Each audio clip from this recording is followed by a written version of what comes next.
আসসালামু আলাইকুম। আজকে আপনাদেরকে দেখাবো বাংলাদেশি হোটেল স্টাইলে chicken bun recipe.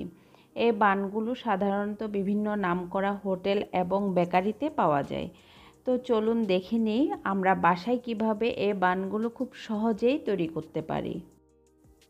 Chicken bun তৈরির জন্য প্রথমে আমরা ডো তৈরি করে নিব, আর সেজন্য এখানে নিয়ে নিচ্ছি 2 কাপ পরিমাণ ময়দা, হাফ টেবিল চামচ ইস্ট অবশ্যই খুব ভালো ব্র্যান্ডের ইস্ট ব্যবহার করবেন। সেক্ষেত্রে আমি সব সময় প্রেফার করি সাফ অথবা অ্যাঞ্জেল ব্র্যান্ডের ইস্ট। এরপরে দিয়ে দিয়েছি 1 টেবিল চামচ পরিমাণ গুঁড়ো দুধ। এবার শুকনো উপকরণগুলো খুব ভালোভাবে মিশিয়ে নিয়ে অন্য একটি বাটিতে লিকুইড উপকরণগুলো নিয়ে নিব। সেজন্য নিয়েছি আধা কাপ পরিমাণ নর্মাল টেম্পারেচারের পানি, 1.5 টেবিল চামচ চিনি, সামান্য একটু লবণ এবং একটি ডিমের অর্ধেকটি মিশিয়ে খুব ভালোভাবে লিকুইড উপকরণগুলো মিশিয়ে নিব। এবার লিকুইড উপকরণগুলো দিয়ে শুকনো ময়দার মিশ্রণের সাথে মিশিয়ে আমরা একটি ডো তৈরি করে নিব।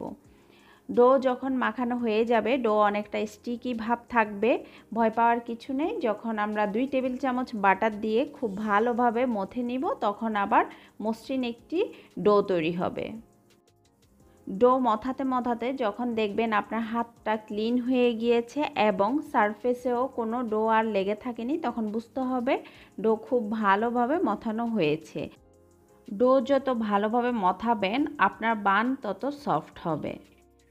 খুব ভালোভাবে মথানো হয়ে গেলে ডোটিকে প্লাস্টিক র্যাপারের সাহায্যে ঢেকে রেখে দিব যতক্ষণ না পর্যন্ত ফুলে ডাবল হয়। যতক্ষণ পর্যন্ত ডো ফুলে উঠবে ততক্ষণে আমরা চিকেন কিমাটা তৈরি করে নিব। আর সেই জন্য এখানে আমি দিয়ে দিয়েছি 3 টেবিল চামচ পরিমাণ সয়াবিন তেল, 1 চা চামচ আদা বাটা, 1 চা চামচ রসুন বাটা, 2 ইঞ্চি পরিমাণ একটি দারুচিনি, 2টি এলাচ এবং একটি তেজপাতা। এরপর দিয়েছি চিকেন কিমা। এখানে আমি মুরগির বুকের মাংসকে সামান্য একটু লবণ দিয়ে জাস্ট সেদ্ধ করে নিয়েছি এবং সেদ্ধ হওয়ার পরে আঁশগুলো খুলে খুলে নিয়েছি। এরপর দিয়েছি খুবই সামান্য পরিমাণ হলুদ গুঁড়া, 1 চা চামচ পরিমাণ মরিচ গুঁড়া, 1 চা চামচ পরিমাণ জিরা গুঁড়া, 1 চা চামচ পরিমাণ দিয়েছি গরম মশলা গুঁড়া। যে কোনো ব্র্যান্ডের গরম মশলা গুঁড়া ব্যবহার করলেই হবে। এরপর দিয়েছি 1 কাপ পরিমাণ পেঁয়াজ কুচি, স্বাদ অনুযায়ী কাঁচামরিচ কুচি। এখন 1 কাপ পরিমাণ পানি এবং আধা চা চামচ পরিমাণ লবণ দিয়ে কিমাগুলো আমরা ততক্ষণ রান্না করব যতক্ষণ না পানি শুকিয়ে ভাজা ভাজা হয়ে যায়। ডো যখন ফুলে ডাবল হয়ে যাবে তখন আমরা বান রুটিটি বানিয়ে নিব। সেজন্য ডোটাকে আবারও একটু হালকাভাবে মথে নিব। মথে নেওয়ার পর 2 ভাগে ভাগ করে নিয়েছি। এবার 2টি গোল আকার রুটি বানিয়ে নিব। আজকে যারা আমার ভিডিও প্রথম দেখছেন, আশা করছি চ্যানেলটি সাবস্ক্রাইব করে পাশেই থাকবেন। এতে করে আমার নতুন নতুন ভিডিও আপডেটগুলো আপনাদের কাছে খুব সহজেই চলে যাবে। প্রথমে একটি রুটি বেলে নিয়ে বেকিং ট্রেতে নিয়ে নিব। সেজন্য একটি 11 ইঞ্চি বেকিং ট্রেতে আমি সামান্য পরিমাণ বাটার ব্রাশ করে নিয়েছি। আপনারা চাইলে এখানে তেলও ব্রাশ করে নিতে পারেন। একটি রুটি যখন হয়ে যাবে তখন আমরা বেকিং ট্রেতে রুটিটি নিব।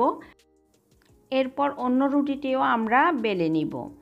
যখন অন্য রুটিটি বেলা হয়ে যাবে তখন আগে থেকে রেডি করে রাখা চিকেন কিমাগুলো আমরা প্রথম রুটির উপর দিয়ে দিব এবং খুব ভালোভাবে চারদিকে ছড়িয়ে দিব।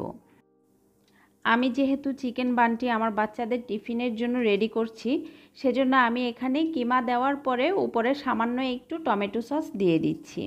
যদি আপনারা বাসার জন্য তৈরি করেন সেক্ষেত্রে টমেটো সসটা এখানে না দিয়ে পরবর্তীতে আপনি চিকেন বানের সাথে এমনিতেও সার্ভ করতে পারেন। কিমা এবং সস দেওয়া হয়ে গেলে অন্য রুটিটি আমরা খুব ভালোভাবে কিমার উপরে ছড়িয়ে দিব এবং উপরের রুটিটি আমরা নিচের রুটির সাথে চেপে চেপে জোড়া লাগিয়ে দিব। এরপর রুটির কোনো অংশ যদি বাতাস জমে থাকে মনে হয়, আপনারা একটা কাঠি অথবা টুথপিক দিয়ে ফুটো করে দিতে পারেন। আমি ছুরি দিয়ে ফুটো করে দিয়েছি। 2টা রুটি ভালোভাবে সেট হয়ে যাওয়ার পর মিনিমাম 15 মিনিটের জন্য অথবা যতক্ষণ না একটু ভালোভাবে ফুলে ওঠে ততক্ষণ আমরা রুটিটা রেস্টে রেখে দিব। আমার রুটিটি প্রায় 15 থেকে 20 মিনিটের মধ্যে ফুলে উঠেছে। এরপর আগে থেকেই ফেটিয়ে রাখা বাকি অর্ধেক ডিমটুকু আমি রুটির উপরে ব্রাশ করে দিয়েছি এবং খুব সামান্য পরিমাণ তিল ছিটিয়ে দিয়েছি একটু সুন্দর লাগার জন্য। এখন প্রিহিটেড ওভেনে 170 ডিগ্রি সেলসিয়াসে বানটি আমি 15 মিনিটের জন্য বেক করে নিয়েছি। বেক করা হয়ে গেলে বান রুটি আমি একটি কিচেন টাওয়ালের সাহায্যে ঢেকে রেখেছি এবং মোটামুটি কিছুটা ঠান্ডা হয়ে এলে বান রুটি আমি আমার পছন্দ অনুযায়ী সাইজে কেটে নিয়েছি।